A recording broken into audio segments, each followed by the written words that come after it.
নবীর দুশমন এরকম জাহেলও বের হয়ে গিয়েছে, কার কাছে যাব, কি পড়ব?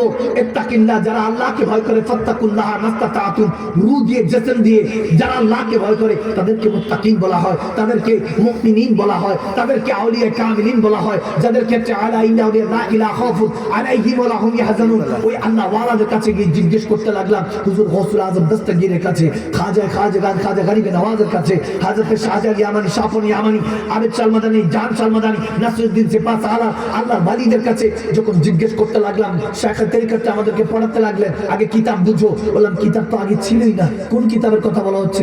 এটা তো কোরআনের কথা বলা হচ্ছে, কিন্তু এই কোরআন তো বুঝলাম, কিন্তু কোরআন তো আমার নবীর জামানায় ছিল না। নবীজি শুধু বলেছেন, সবাই লিখেছেন, মুখস্থ করেছেন। আমার নবীর ইন্তেকালের 50 বছর পরে না কোরআন এসেছে। তাহলে আল্লাহ কোন কিতাবের কথা বলছে যেটার মধ্যে লা রাইবা ফিহি, কোনো সন্দেহ নাই? তখন আল্লাহর ওলিরা ডাকতে বলতেছেন, নাদান বান্দা বুঝছ নাই যে ইকরা বিসমি রাব্বিকাল্লাযী খালাক, লওহে মাহফুজ থেকে যে কোরআন দুনিয়াতে আল্লাহ পাঠিয়েছেন ওটা কোনো পাহাড় পর্বতে নয়, সিনাই মুস্তাফার মধ্যে নাযিল হয়েছে। আর আবার আল্লাহ ডাকতে বলছেন, যালিকাল কিতাব, এটা সেই নবী, লা রাইবা ফিহি, নবীর মধ্যে সন্দেহ তালাশ করিস না, হুদাল লিল মুত্তাকিন, ওলিয়াদের কাছে যা, নবীকে চিনতে পারবি। আর যখন নবী তোর হয়ে যাবে, 70 হাজার পর্দা উঠে যাবে, সুবহান রাব্বিল আলা বলে সেজদা দিবি, আসসালাতু মিরাজুল মুমিনিন, নামাজ মেরাজ হয়ে যাবে। আর বুরাক লাগবে না, রফরফ লাগবে না, জিবরিল আমিন লাগবে না, সেজদা গিয়ে রব্বুল আলামিনের দিদার হয়ে যাবে। সুবহানাল্লাহ। সে নবীকে পেয়ে খুশি না নারাজ? খুশি। আওয়াজ দেন না, খুশি না নারাজ? একমাত্র কোরআনে পাকের কথা অনুযায়ী আল্লাহ তাবারক ওয়া তাআলা যেভাবে চলতে বলেছেন, আলহামদুলিল্লাহ আলহামদুলিল্লাহ আলহামদুলিল্লাহ, সুন্নি মুসলমানরা সেভাবে চলে। ঠিক। একমাত্র আমাদের সুন্নি আহলে সুন্নাত ওয়াল জামাত পীর মাশায়েখগণ তেনারাই একমাত্র আল্লাহ রাসূলের পথে, রাসূলের পাককে যেভাবে ভালোবাসতে বলেছেন সুন্নি মুসলমানরা সেভাবে আমার নবীকে ভালোবাসে। ঠিক। হুকুম দিয়েছেন কে? আল্লাহ। আল্লাহ হুকুম দিয়েছেন কে? আল্লাহ।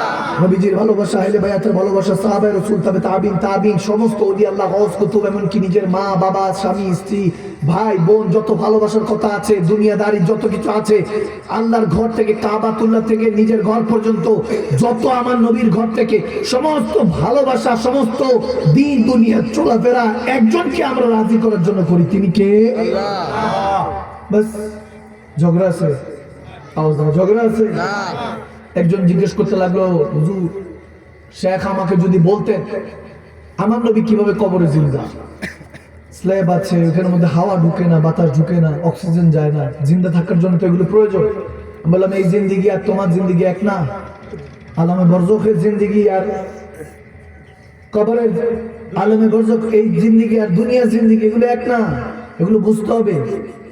আসলাম, খাইলাম, দাঁড়লাম, পড়লাম, সকালবেলা উঠো, ব্রাশ করো, নাস্তা করো, দুপুরবেলা খাও, চিল্লাচিল্লি করো, এরপর দিন যায় ঘুমে, তারপর রাত যায় কেমনে আল্লাহ জানে। এখন তো রাতও ঘুমে যায় না, রাত তো এখন জায়গায় জায়গায় যায়। এখন তো এমন আল্ট্রা জামানায় পৌঁছেছি আমরা, যুবক রাতের বেলায় মেসেজ না পেলে ঘুমাইবো না, সকালবেলা বলে গুড মর্নিং SMS দনে ঘুমাবই না, অথচ মুখে কলা হাতে রুটি। আওয়াজ দেন ঠিক না? আল হক মরুন, হক তো একটু তিতা, কারো কারো কাছে তিতা লাগলে বুঝবেন এটা কমিন, আর যদি মিঠা লাগে তাহলে বুঝবেন মমিন, ঠিক না? মমিন জানে তিত করলা খেলে রক্ত পরিষ্কার হয়। তিত করলা আপনাদের এখানে কি বলে? তিত করলাও খেলে রক্ত পরিষ্কার হয়, আর হকের কথা বললে ইমান পরিষ্কার হয়। আওয়াজ কমেছে, আমি মানি না এগুলো। আমার যুবকগুলি নাই নাকি বুঝলাম না, আওয়াজ দেবো ঠিক কিনা বললাম? এই যে ঠিক বলার তাসদিক করলেন, এই তাসদিক করার মাধ্যমে তলোয়ার, ইমানের তলোয়ার ধার হয়। আবেদ শালমাদান আমার দাদা হযরত কেবলা বলতেন, ইমান কা তলোয়ার দো তরফ ধার রাখনা। সাধারণ তলোয়ারের এক সাইডে ধার থাকে, ইমানের তলোয়ার দুই সাইডে ধার থাকে। দুনিয়াদারি কাটতে কাটতে নবীর কদম পর্যন্ত পৌঁছাইতে হবে, ঠিক না? কে কি বললো, কে কি করলো, এটাতে দেখার বিষয় নয়। না আপনার হিসাব আমি দিব, না আমার হিসাব আপনি দিবেন, যার যার হিসাব শেষে দিতে হবে। এই হিসাব ভালো মতো বুঝে নেন। কুয়ান ফুসকুম আহলুন নারা, নিজেকে এবং নিজের পরিবারকে আল্লাহর আগুন থেকে, জাহান্নাম থেকে হেফাজত করতে হবে। হককে হক বলতে শিখুন, বাতিলকে বাতিল বলতে শিখুন। এরকম না আমি যে মোটিভেশনের স্পিকার, মোটিভেশন যে দরবার না, হিসাব এরকম না। আমাদের হিসাব, ঘর থেকে যে বের হয়েছি প্রায় 1.5 মাস হয়ে গেছে, এখনো নিজের পরিবারের চেহারা দেখার সুযোগ হয়নি, সফরই আছে।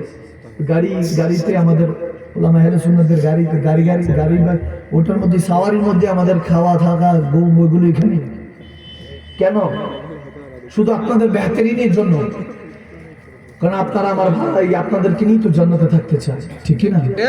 এটাই আমাদের উদ্দেশ্য। এই ওলামা আহলে সুন্নাতরা আসে মনে করেন পয়সা নিয়ে চলে যাবে, না, এরকম বিষয় নয়।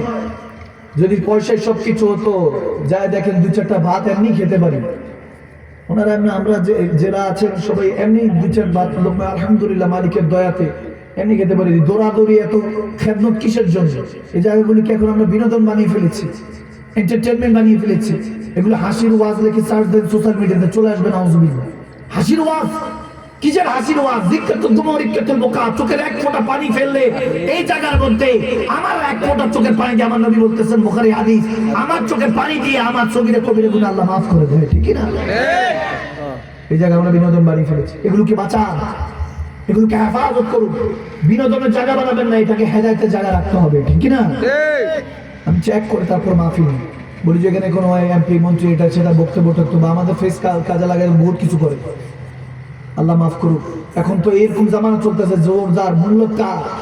আগে জালেম ছিলাম নাকি, জালেমকে হটিয়েছি, জালেমকে হটিয়ে আমরা মজলুমরা চেয়ারে বসে আবার আমরা জালেম। আওয়াজ দেয় না? ওই যে বললাম আল হক কুমরুল হক, কথা একটু তিতা, মুখ দিয়ে বেরোবে। আপনাদের কি কষ্ট লাগছে? কষ্ট নিবেন না। ওমর ইবনে খাত্তাব রাদিয়াল্লাহু তাআলা, তেনার জামানা যদি হিসাব করে, এই যে সামনে মাহে রমাদান আসতেছে, সিন্ডিকেট দেখবেন বাড়বে, যে মাল যেটা হালাল 2 টাকার জিনিস দেখবেন 100 টাকা বিক্রি হবে। এখনো কথা বাড়ায় না আপনাদের মধ্যে। ভাত চালের দাম বাড়লে দেখবেন ধর্মঘট করা হয়, আর ওষুধের যেটা এমআরপি লেখা টাকা, মেডিসিন করে 1 পয়সা কমানোর কোনো সুযোগ নেই। ভাতের থেকে বান্দা ওষুধ খায় বেশি, এরপর আমাদের আকল ঠিক হয় না। এরপর কেন এই ওষুধ, এগুলো সবকিছু কসমেটিক্স ওষুধ সব ইহুদি রাসাররা দখল করে বসে আছে। আমরা ওলি আল্লাহ তো দূরে থেকে এখন মুমিন হইতে যায় না। এই যে মোবাইল স্ক্রল, এগুলোর মধ্যে থেকে এখন ওলি আল্লাহ তো মোবাইল, এই টেকনোলজি ভালো খারাপ তো আছে, এগুলো আমাদেরকে বরবাদ করে ছেড়েছে। আমাদের এখনকার সন্তানরা দেখা যায় অনেক বয় মুরব্বী আছে, বলে হুজুর আমার সন্তান ভালো, বাইরে টাইরে যায় না কোনো সময়। আমি বললাম মাশাআল্লাহ, ঘরের মধ্যে থাকে, 5 ওয়াক্ত নামাজ পড়ে, হুজুর পড়ার চেষ্টা করে, দোয়া করবেন। আমি বললাম এটা কিনা দিছেন নি একটা? বলে হুজুর আছে তো একটা অ্যান্ড্রয়েড আছে। মাশাআল্লাহ, আর বাইরে যেতে হবে না, গজব তো ভিতরে, বাইরে যাওয়া লাগবে না। এখন বাইরেও যায় না, আমরা তো তাও আগে একটু খেলাধুলার জন্য বাইরে যেতাম, ওটাও শেষ। এখন ঘর করে বানায় ফেলছি। মাহফিলের মধ্যে প্রায় সময় দেখি ওয়াজ খেতাবাত করছে, ওই চিপা দিয়ে বসে চলতেছে। হ্যাঁ, আছে কি নাই? আওয়াজ দেন, আছে কি নাই? নিচে দিয়ে কে জানি কি একটা কইলো মনে হালকা করে, মোবাইল আলট্রা নেই। আচ্ছা, ও এখনকার মোবাইল আলট্রা, মাশাআল্লাহ। না এটা আমার মোবাইল না, এটা পিজ্জা হুজুরের মোবাইল, মাশাআল্লাহ। না এটা হুজুরের মোবাইল, এটাও আছে, এটাই ইউজ করি। ওটা তো যে সোশ্যাল মিডিয়াতে কোরআন শোনার কথাগুলি যেতে হয় হয়তো বা, এগুলো সবাই একরকম মনে করলে হবে না বাবা। ওই একবার এক চোর রাতে 3টায় ওযু করতেছে, মনে আছে ঘটনা? তাহাজ্জুদ গুজার ওযু, কত বড় আল্লাহর ওলি, আর সেটা কত বড় চোর। তুমি যেমন তেমন দেখবা। মেরাতুল আইনি বলা হয়েছে, মুমিনের জন্য, মুসলমানের জন্য আয়না শুরু। 1 আঙ্গুল তার দিকে দিবা, 4 আঙ্গুল আল্লাহ তোমার দিকে দিয়ে রাখছে। হ্যাঁ, কথা বলা হয় না এখন, আওয়াজ দিয়ে বলে। হ্যাঁ, মনে রাখবেন, আপনি কারো প্রশংসা করলেন, আপনি প্রশংসা তার করলেন না, মূলত প্রশংসা আপনি নিজের করলেন। আওয়াজ দেন, ঠিক কিনা? মুখটা খুললে বের হয়, মুখটা খুললে বুঝবেন যে ভিতরে কি স্বর্ণ অলংকার না ডাস্টবিন। এটা হলো তিজুরির মতো, আলমারির মতো। মুখটা খুললেই বোঝা যায় ভিতরে কি আছে। ভিতরের মধ্যে যদি স্বর্ণ অলংকার থাকে দেখবেন মণিমুক্তা ঝরছে, আর যদি ডাস্টবিন থাকে দেখবেন যে ময়লা আবর্জনা বেরোচ্ছে। ভাইরা আমার, বাবার আমার, কাউকে ছোট করা বিষয় নয়। সেটা খোদা আলী কারামাল্লাহু ওয়াজহিল কারীম, মাওলায়ে কায়নাত, তিনি সবসময় বলতেন যে দয়াল নবী জুবান মুবারক থেকে একটা কথা শুনতাম যে কাউকে যদি তুমি কোনো কিছু ভুল ধরিয়ে দাও, যদি সে কষ্ট পায় তাহলে বুঝবা আসলে খারাপ। আসলে কি? আওয়াজ দেন, আসলে কি খারাপ? কার কথা? নবীজির কথা। কার কথা? নবীজির কথা সাল্লাল্লাহু তাআলা আলাইহি ওয়াসাল্লাম। আমার হুজুর বলতেন যে কাউকে ভুল ধরিয়ে দিলে যদি খারাপ লাগে তাহলে আসলেই খারাপ। কেন? কারণ ভালো মানুষ কখনো নিজেকে খারাপ ভাবে। আওয়াজ দেন, খারাপ ভাবে। খারাপ মানুষের একটু খারাপ লাগে যে আমার কি লিয়ে খারাপ করলো, ঠিক কি না?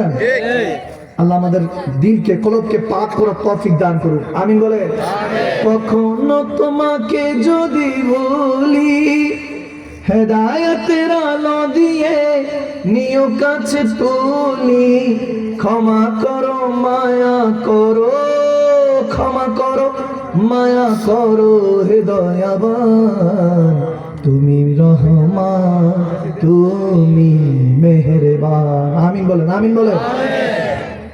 ওমর ইবনে খাত্তাব রাদিয়াল্লাহু তাআলা ওনার শাসন আমলের কথা মনে পড়লো। হযরত ওসমান, এখানে ওনার কাছে অনেক সিন্ডিকেট ওয়ালা আসছে, হুজুর আপনার কাছে অনেক টাকা পয়সা আছে, অনেক মাল সামান কিনে রেখেছেন, ফল ফ্রুটস কিনে রেখেছেন, আমাদের কাছে বেচেন, এক গুণ বাড়িয়ে দিন। বলে হবে না। 2 গুণ হবে না, 3 গুণ না, কত গুণ লাগবে? 700 গুণ।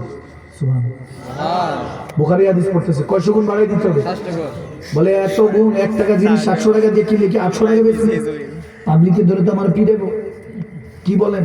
বলে না, আমাকে 700 গুণ বাড়িয়ে না দিলে হবে না। বলে সম্ভব না। ওসমান এখানে, ওসমান ইবনে আফফান যুন্নুরাইন রাদিয়াল্লাহু তাআলা, আমার নবীর তৃতীয় খলিফা জামাতা, সুবহানাল্লাহ বলেন না। সুবহানাল্লাহ। শাহজালাল ছিলেন, প্রিন্স ছিলেন। আমার নবী একদিন এরকম দাঁড়িয়ে আছেন, ঘুরে এসে বলছে, ওসমান একটা জায়গা দেখে আসলাম, ইহুদি বকরি চড়াচ্ছে, খুব সুন্দর, পারলে দেখে এসো, মাঠটা অনেক সুন্দর, জমিনটা অনেক সুন্দর। ওসমান ইবনে আফফান কিছু ঘুরান দিয়ে এসে দলিলটা ধরাই দিল হাসতা দয়াল নবীর কাছে, যে ইয়া রাসূলুল্লাহ দলিল নিয়ে এসেছে। সুবহানাল্লাহ। বলে আমি তো বললাম যে সুন্দর, তুমি কি কিনে নিয়ে আসছো? বলে ইয়া রাসূলুল্লাহ আপনি বললেন যে দেখে আসো, তুমি যে কিনে নিয়ে আসলা। বলে ইয়া রাসূলুল্লাহ আপনি সুন্দর তো বলেছেন। সুবহানাল্লাহ। বলে আপনার পছন্দ হয়েছে, এটা কেন রাখবো? আমি ওসমান ইবনে আফফান কিনে নিয়েছি, ইয়া রাসূলুল্লাহ এটা দলিল নিয়ে আসছে, এটা আপনার। খোদার কসম করে বলছি, ইমাম জওজি আলাইহির রাহমা, আমি ইমাম তাবরানী, ইমাম বাগাবী, আব্দুল হক মুহাদ্দিস দেলবি আলাইহির রাহমা, তিনিও বর্ণনা করেছেন ওই যে জায়গাটা আমার নবী বলেছেন বকরি চড়াচ্ছে ইহুদি, দেখে আসো ওসমান অনেক সুন্দর। তিনি কিনে নিয়ে এসে দয়াল নবীর কাছে বলছে, ইয়া রাসূলুল্লাহ আপনার পছন্দ হয়েছে, নেন দলিল নেন। তখন নবীজি বলতেছেন তুমি কিনে নিয়ে আসলে? বলে ইয়া রাসূলুল্লাহ আপনি সুন্দর বলেছেন, আর দেরি করি না, কিনে নিয়ে আসছি। এখন সেই জায়গায় হলো জান্নাতুল বাকি, সুবহানাল্লাহ, যেখানে মধ্যে খাতুনে জান্নাত মা ফাতিমাতুজ জাহরা সালামুল্লাহ আলাইহা রাদিয়াল্লাহু তাআলা আনহা তিনিও শুয়ে আছেন, ইমাম হাসান মুজতাবা শুয়ে আছেন, এমন সমস্ত সাহাবারা শুয়ে আছেন। একমাত্র পৃথিবীর বুকে কবরস্থান যেখানে ওসমানে গানিও শুয়ে আছেন, যেটাকে একমাত্র জান্নাতুল বাকি, জান্নাতুল স্থান বলা হয়। সুবহানাল্লাহ। ওসমান গানি, ওসমানে গানি। আল্লাহ আমি দোয়া করি সব এলাকার মধ্যে এরকম কিছু ধনী বানিয়ে দেখ। সুবহানাল্লাহ। আল্লাহ কিছু যুবকদেরকে আল্লাহ রাসূলের পেকার বানিয়ে দেখ, যাতে একাই একটা মাহফিল করতে পারে। সুবহানাল্লাহ। আরো জোরে বলেন না, আমিন বলেন না। আমিন। দুনিয়াদারি যত করবেন তত আপনাকে গ্রাস করবে, দুনিয়া পায়ের নিচে থাকে। আচ্ছা আমাকে একটা কথা বলেন, ফল ফ্রুটস কিংবা ধরেন ধান টান সব আসে কোথা থেকে? জমি থেকে। কোথা থেকে? জমি থেকে। পানি খাবার দাবার আসে কোথা থেকে? ঠিক আছে, এখন ফ্যাক্টরি হয়ে গেছে, এগুলোকে অনেক কিছু ইনগ্রেডিয়েন্টস তৈরি করে, তারপরে তৈরি করে আপনাকে বাজারজাত করে, আপনাকে বিক্রি করে, আপনার কাছে আপনি কিনেন, কিন্তু সমস্ত কিছু আসে কোথা থেকে? আওয়াজ দেয় না, কোথা থেকে? তাসদুকু বিল কলব, অন্তর থেকে বলেন, কোথা থেকে? জমিন থেকে। সমস্ত খাজানা রিজিক, পানি থেকে খাদ্য পর্যন্ত সব আসে জমিন থেকে। আপনি থাকেন কোথায়? জমিনের উপরে। দেখেন আল্লাহ সমস্ত খাজানা আপনার পায়ের নিচে রাখছে। সুবহানাল্লাহ বলেন। আশরাফুল মাখলুকাত, আপনার আমার জন্য আল্লাহ রাব্বে কারীম সব আমাদের পায়ের নিচে রাখছে। আর আপনি রমাদানটা আসলেই সমস্ত কিছুর দাম বাড়িয়ে দেন। ওসমান ইবনে আফফানের কাছে যখন বললেন যে আমাদের কাছে বিক্রি করেন, কারণ তখন তেনার কাছে গম, ফ্রুটস, ফল ফ্রুট সব ওনার কাছে আছে, উনি কিনে রেখে দিয়েছেন। রমাদান আসতেছে, শাবান মাস থেকে নিসফু শাবান চলতেছে। আমার নবী বলেন এই মাস শাবান মাস আমি নবী মুস্তাফার মাস। সুবহানাল্লাহ।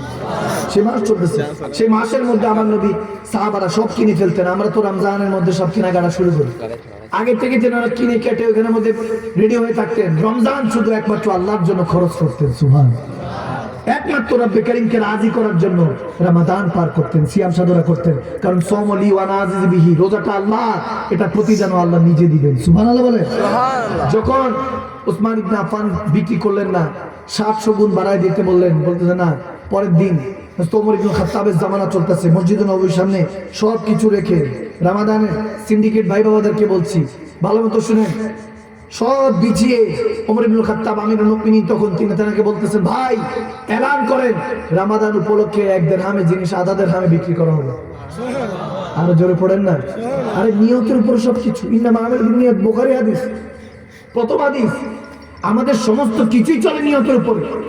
আপনি বয়ান করেন অন্তর থেকে করেন, আপনি জিকির করেন অন্তর থেকে করেন, আপনি ব্যবসা করেন অন্তর থেকে করেন, আপনি যা কিছু করবেন অন্তর থেকে করেন।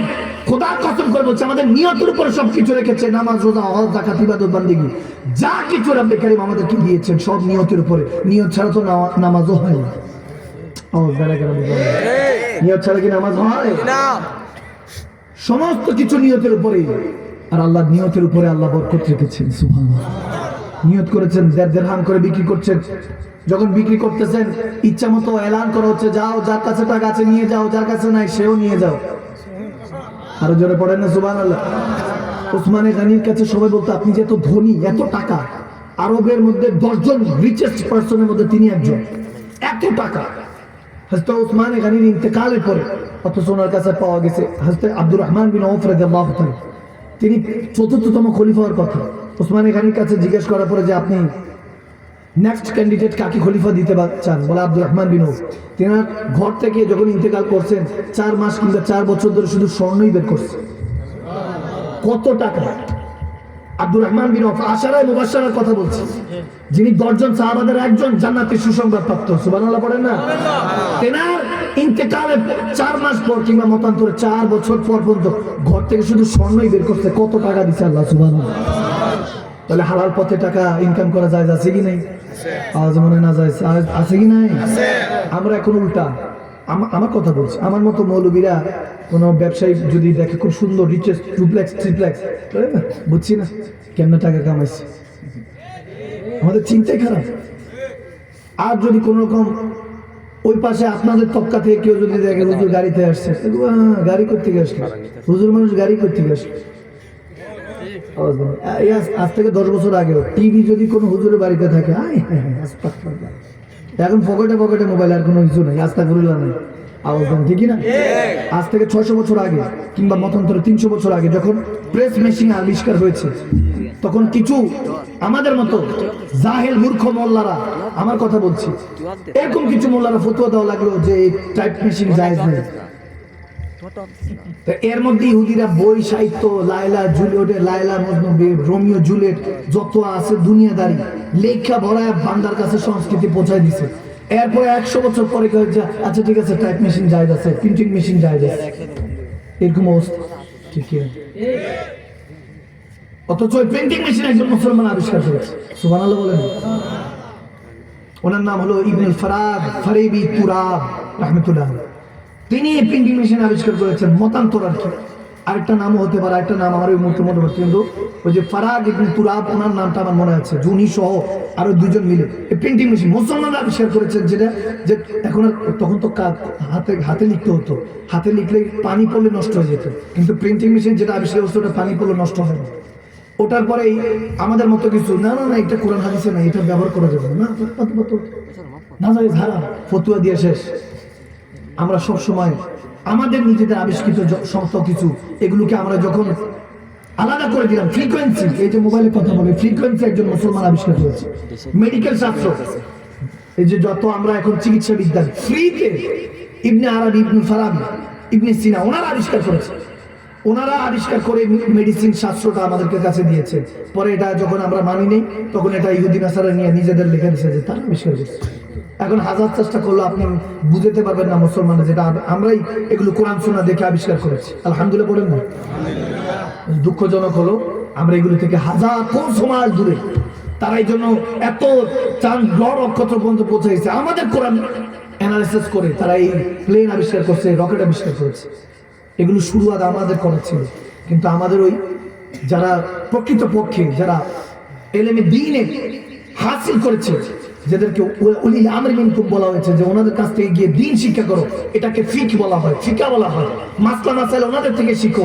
যেমন আমার ইবনে আস রাদিয়াল্লাহু তাআলা গভর্নর বানানো হয়েছে কুফার। দয়াল নবী বলতেছেন কুফার গভর্নর, বলে আমার যদি তুমি ফেসে যাও তুমি কি করবা, যদি কোনো মাসলা মাসালা ফেসে যাও, বলে ইয়া রাসূল আমি কোরআন থেকে বের করব। সুবহানাল্লাহ।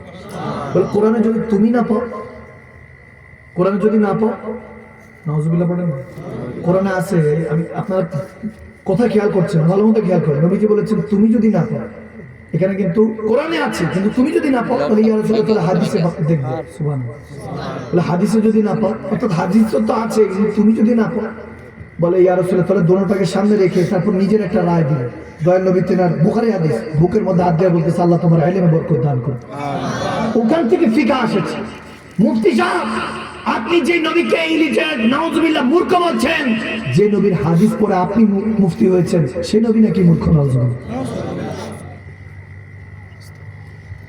আস্তাগফিরুল্লাহুল আযীম, আস্তাগফিরুল্লাহুল আযীম। কোথা থেকে দিন পড়ে আসেন আহলে সুন্নাত ওয়াল জামাতের আকাবিরিনদের কাছে আসেন, আমি গুনাহগারের কাছে আসেন, আপনাদেরকে দেখাই দিব। কি বলে এক রাজা, এক বাদশা তার রানীকে বলে উঠলো, তুমি চাঁদের চেয়ে বেশি সুন্দর না হলে 3 তালাক। কয় তালাক?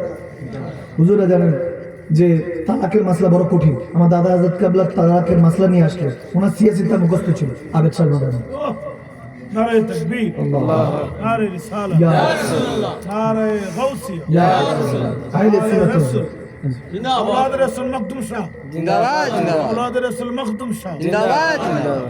ভাইরা আমার বাজান, তো তেনারা বুঝবেন, এটা সবাই বুঝবে না। সিয়াসিতা মুখস্থ ছিল, বুখারী মুসলিম শরীফ সিয়াসিতা, যেটা ইবনে মাজাহ তিরমিজি নাসাই সিয়াসিতার কিতাব মুখস্থ ছিল। কিন্তু তিনি তেনার কাছে কেউ তালাকের মাসলা নিয়ে আসলে বলতো যে চলে যাও, আমি এটা দিতে পারবো না। আমার হুজুর বলেছে, আমার ইসলামের মধ্যে সবচেয়ে নিকৃষ্ট সুন্দর হলো তালাক। কি সুন্দর? কি সুন্দর? নিকৃষ্ট। নিকৃষ্ট সুন্দর বলেছেন, উৎকৃষ্ট নয়। নিকৃষ্ট সুন্দর, এটা এত কঠিন। যদি কেউ এমনি এমনি বলে 1 তালাক 2 তালাক 3 তালাক হয়ে যায়, নর্মালি বললে 3 তালাক যদি বলে দেয়, কেউ যদি শুনে না শুনে, তার স্ত্রী যদি সামনে থেকে হয়ে যায়, অনেক কঠিন মাসলা, আমি ওদিকে যাবো না। তবে এক বাদশাহ ইমামে আযম ইমাম আবু হানিফা আলাইহি রাহমাতুল্লাহ, তেনার জামানার মধ্যে একজন বলে বসলো এক বাদশাহ তার রানীকে, তুমি যদি চাঁদের চেয়ে বেশি সুন্দর না হও 3 তালাক। কারণ কই চাঁদ, কই চেহারা, ঠিক কিনা? বাগদাদের মুফতি সাহেবরা, মিশরের মুফতি সাহেবরা সব বলতেছে যে তালাক তো হয়ে গেছে। তালাকের মাসলা, এটা নিয়ে কোনো কাহিনী করা যাবে না, ইদ্দত আছে, অনেক কিছু আছে, এগুলো করা যাবে না, এটা হয়ে গেছে। ইমাম আযম ইমাম আবু হানিফা আলাইহি রাহমাতুল্লাহ, ওনার ব্যাপারে এখন কিছু আছে লা মাযহাবি, সবচেয়ে বড় ক্ষতি মুসলমানদের তারা করছে। মাসলা মাসাইলের যারা মুফতি আযম, 70,000 মা বোনদের মাসলা মাসাইল যিনি হাল করেছে, ইমাম আযম ইমাম আবু হানিফা, সুবহানাল্লাহ, 70,000 70,000 মাসলা মাসাইল। আপনি চিন্তা করতে পারবেন, 70,000 মাসলা মাসাইল যিনি হাল করেছেন, তেনারা নাকি মানার না যায়। নাউজুবিল্লাহ। আব্দুল হক মুহাদ্দিস দেহলভী আলাইহি আমার কাছে এক ব্যক্তি এসে বলতেছে, ওই যে আবু নামান ইবনে সাবিত, ওই আবু হানিফা, ওনাকে মানার দরকার নাই তো, কোরআন হাদিস তো যথেষ্ট। আব্দুল হক মুহাদ্দিস দেহলভী আলাইহি রাহমাতুল্লাহ, তিনি বলতেছে, তোমার কথা মেনে নি, তুমি যে তোমার মতো এরকম মূর্খ, যে তোমার কথা এটা মেনে নি যে তুমি বলতেছো তারে মানার দরকার নাই, তোমার এই কথা মেনে নি। বলে জি হুজুর, তোমারটা মানা যাবে, আর যিনি 70,000 মাসলা মাসাইল হাল করছেন মা বোনদের, তেনারা মানা যাবে না। তোমার এই কথা মেনে নিব যে আবু হানিফাকে মানার দরকার নেই। আব্দুল হক মুহাদ্দিস দেহলভী আলাইহি রাহমাতুল্লাহ, ওলামায়ে কেরাম এটা মজা করে, কারণ আপনারা অনেকটা বুঝলে, যারা ইলম আছেন মাশাআল্লাহ, তরিকার চর্চা করেন, তারা বুঝবে। আব্দুল হক জগৎ বিখ্যাত মুহাদ্দিস আযম, 1300 শতাব্দীর যেনাকে মুজাদ্দিদ বলা হতো, সুবহানাল্লাহ। ইমাম আহমদ রাজা খান আলাইহি রাহমাতুল্লাহ, মুজাদ্দিদ যিনাকে 1400 শতাব্দীর মুজাদ্দিদ বলা, ওনার আগের মুজাদ্দিদ যিনি 13 শতাব্দীর মুজাদ্দিদ আব্দুল হক মুহাদ্দিস দেহলভী। আর তেনার কাছে এক ব্যক্তি এসে বলতেছে, আবু হানিফাকে না মানলে কি হয় না, ওনাকে মানবো না, কোরআন হাদিসের যথেষ্ট। এরকম কিছু আছে কি নেই? আওয়াজ আছে কি নেই? দেখবেন যে তারাই কাটিং করে, 20 রাকাত তারাবি নামাজ 8 রাকাত করবে, আসতেছে আসতেছে, বেশি দেরি নেই, আইতেছে। সবকিছু থেকে আপনার বাসে, ওই যে আমার মহামুরব্বী ভাই বাবারা বলবে, জীবনে যেটা দেখছি না এখন সেগুলো দেখা লাগবে, ঠিক না? আমার বাজানরা বলেন তো, আমার এই যেখানে বাজানের 60-70 বছর হবে, আপনি বলেন আমার এই বাজানের 50-60 বছর উপরে হবে, আপনারা বলেন ছোটবেলা থেকে আপনারা তারাবির নামাজ কয় রাকাত করে পড়ছেন? আমরা সেই জামানা, তো তেনারা 60-70 বছর পাড়ি দিল, বাপদাদারা সব ভুলে ছিল, আপনি কোথা থেকে আসছেন? সব নির্ভুল, এত নির্ভুল জিন্দেগি নিয়ে কোথা থেকে আসছেন? আমি কাউকে ছোট করছি না, আপনি যেখান থেকে পড়েছেন তেনাদেরকে শুধু একটা, আপনাদের একটা ইমামের কবর দেখাইতে বলেন, মাজার তো মানেন না, কবর দেখাইতে বলেন, আমরা জিয়ারত করব।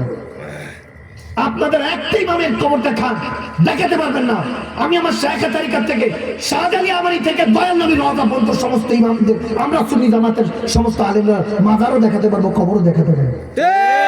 আওয়াজ মানি না, আরো জোরে বলতে হবে, 2 হাত তুলে, ঠিক বলেন। আমরা সুন্নি মুসলমান সমস্ত ইমামদের কবরকে যারা আপনার মাজারুল জিয়ারত ইসলাম সে সমস্ত কবর শাহজালালি আমাই থেকে দয়াল নবী রওজা পর্যন্ত সমস্ত মাজারগুলি দেখাতে পারবো। দুই হাত বলেন ঠিক কিনা বলেন দেখি। আল্লাহু আকবার। ইয়া রাসূলুল্লাহ। জিন্দাবাদ জিন্দাবাদ। আমরা দেখাতে পারবো না? জি ইনশাআল্লাহ। আলহামদুলিল্লাহ। আপনারা একটাই ইমামের, আপনাদের একটাই ইমামের কবর দেখেন নাই আছে? নাই ওনারা তো মনে করে কবর মানে শেষ। কবর মানে কি শেষ, অথচ আসসালামু আলাইকা হেলাল কবর সালামের ব্যবস্থা লাগছে কি? আল্লাহ এখন সালাম দেওয়া কি সুন্নত, সালাম দেওয়া কি সুন্নাত উত্তর নেওয়া ওয়াজিব ওয়াজিব। ওয়াজিব তরক করা কবিরা, গুনাহ আওয়াজ দেন কবিরা। গুনাহ এখন যে সালাম দিলেন উত্তর শুনছেন? আওয়াজ দেন শুনছেন? জি না